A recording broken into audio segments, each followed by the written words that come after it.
ঘুষ যেহেতু কথা আসছে, আরেকটা কথা বলে দেই, ঘুষ কাকে বলে?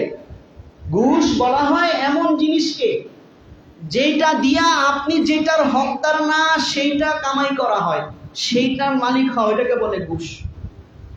আবার ঘুষ বলা হয় ওইটাকে যেটা দিয়া আপনি যেটার পাওনাদার না ওইটা আপনি পাইছেন, এটাকে বলা হয় কি? ঘুষ।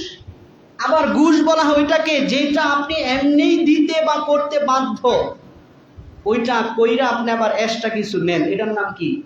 ঘুষ।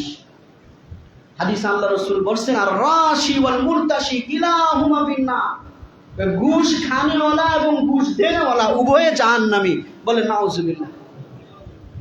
এই সমাজে এখন ভোট বেশি কিনে হয় কি হয় না, মাথা পিছু টাকা নাকি বিলায়, যারা পায় যারা বিলায় এদের মাধ্যমে আমরা জানি অনেক সময়।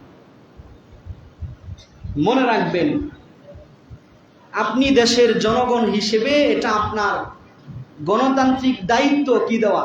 ভোট দেওয়া। আপনি যদি এই দেশের জনগণ হন, আর একজন ন্যায় ইনসাফগার যে আপনার দৃষ্টিতে ভালো, যে আপনার দৃষ্টি, আপনার চিন্তা গবেষণা অনুযায়ী, অ্যানালাইসিস অনুযায়ী আপনি তাকে কি মনে করেন? সবচেয়ে যোগ্য মনে করেন, তাকে আপনি এটা সে আপনার থেকে ফিরি পাওয়ার মতো উপযুক্ত, এটা যদি আপনি টাকার বিনিময়ে করেন, ঘুষ হয়ে যাবে। আবার যাকে আপনি যোগ্য মনে করেন না, তার থেকে যেহেতু টাকা পাইছেন, দে লাগাইছিলে, তাইলে আপনি যোগ্য মনে করেন না কিন্তু দিছেন কেন? টাকা পায়া, এটা ঘুষ, নিঃসন্দেহে ঘুষ। জোরে বলেন ঠিক কিনা?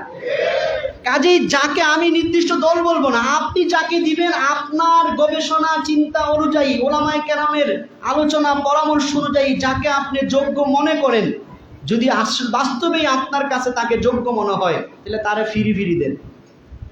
আর যে যোগ্য না, আপনি জানেন এই লোকটা ভালো না, আপনি জানেন এই লোকটা দেশের জন্য, জনগণের জন্য, এলাকার জন্য উপকারী হবে না, তাইলে টাকা নিয়েনও না, নিলেও দিয়েন না।